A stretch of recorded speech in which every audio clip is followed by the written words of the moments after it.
ಇನ್ನು ಮುಂದೆ ನಿಮ್ಮ ನೆಚ್ಚಿನ ಧಾರಾವಾಹಿಗಳ ಫುಲ್ ಎಪಿಸೋಡ್ಗಳು ಸನ್ ನೆಕ್ಸ್ಟ್ ಆಪ್ನಲ್ಲಿ ಮಾತ್ರ.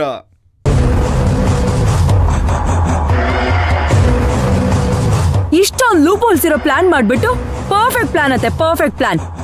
ನೋಡು, ಸದ್ಯಕ್ಕೆ ಬೀಸೋ ದೊಣ್ಣೆಯಿಂದ ತಪ್ಪಿಸ್ಕೊಂಡಿದ್ಯಾ ಅಷ್ಟೇ. ಹಾಗಂತ ನನಗ್ 1000 ವರ್ಷ ಆಯಸ್ಸು ಅಂತ ಖುಷಿ ಪಡ್ಬೇಡ. ಯಾವಾಗಾದ್ರೂ ಇದು ಕುತ್ತಿಗೆಗೆ ಬೇಕಾದ್ರೂ ಬರ್ಬಹುದು.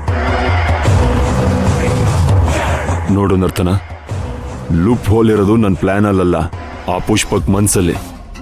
ಅವನವ್ರ ಬಗ್ಗೆ ಅಷ್ಟೊಂದು ಬ್ಲೈಂಡ್ ಆಗಿ ಹೋಪ್ಸ್ ಇಟ್ಕೊಂಡ್ರೆ ನಾನೇನ್ ಮಾಡಕ್ಕಾಗತ್ತೆ? Leave it Arvind. ನೋಡು, ಇದ್ರ ಬಗ್ಗೆ ಎಷ್ಟು ಮಾತಾಡಿದ್ರು ಅಷ್ಟೇ.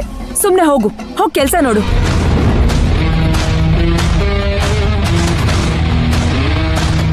ಯೂಸ್ಲೆಸ್ ಫೆಲೋ, ಏನು ಮಾಡಕ್ಕಾಗಲ್ಲ, ಏನಿಲ್ಲ, ಬರೀ ಬಾಯಿ ಮಾತಷ್ಟೇ ಒಂದು.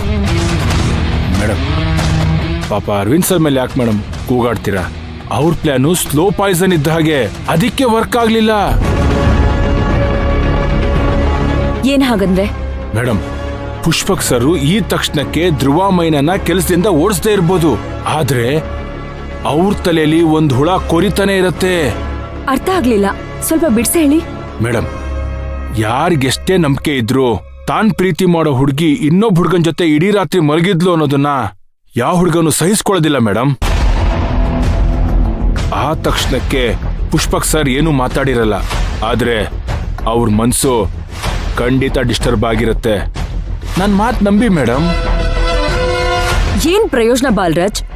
ಅವ್ನ್ ಇವತ್ತೇ ಏನು ಮಾತಾಡದೆ ಇರೋನು ಮತ್ತೆ ಅದ್ರ ಬಗ್ಗೆ ಯೋಚನೆ ಮಾಡ್ತಾನೆ ಅಂತ ಅನ್ಕೊಂಡಿದೀರಾ? ಖಂಡಿತ ಇಲ್ಲ. ಇದನ್ನೆಲ್ಲ ಮರ್ತು ಆರಾಮಾಗಿ ಮೈನಾ ಜೊತೆ ಮೂವ್ ಆನ್ ಆಗ್ತಾನೆ. ಅದಕ್ ನೀವ್ ಯಾಕೆ ಮೇಡಮ್ ಅವಕಾಶ ಕೊಡ್ತೀರಾ? ಪುಷ್ಪಕ್ ಸರ್ ಈ ವಿಚಾರನ ಮರಿಬಾರ್ದು. ಹಾಗ್ ಮಾಡೋದು ನಿಮ್ ಜವಾಬ್ದಾರಿ. ಸಮಯ ಸಿಕ್ಕಾಗೆಲ್ಲ ಈ ವಿಚಾರನ ಮತ್ತೆ ಮತ್ತೆ ನೆನಪಿಸ್ತಾ ಇರಿ. ಅವರು ಮಲಗ್ದಾಗ, ಕೂತಾಗ, ನಿಂತಾಗ ಇದ್ರ ಬಗ್ಗೆನೇ ಯೋಚಿಸ್ತಿರ್ಬೇಕು. ಆಮೇಲೆ ನೋಡಿ, ತಕ್ಷಣ ಕಲ್ದೆ ಹೋದ್ರು ಒಂದಲ್ಲ ಒಂದಿನ ಈ ವಿಚಾರ ದೊಡ್ಡದಾಗೆ ಬ್ಲಾಸ್ಟ್ ಆಗುತ್ತೆ. ಒಂದು ವಿಷಯ ನೆನ್ಪಿಟ್ಕೊಳ್ಳಿ,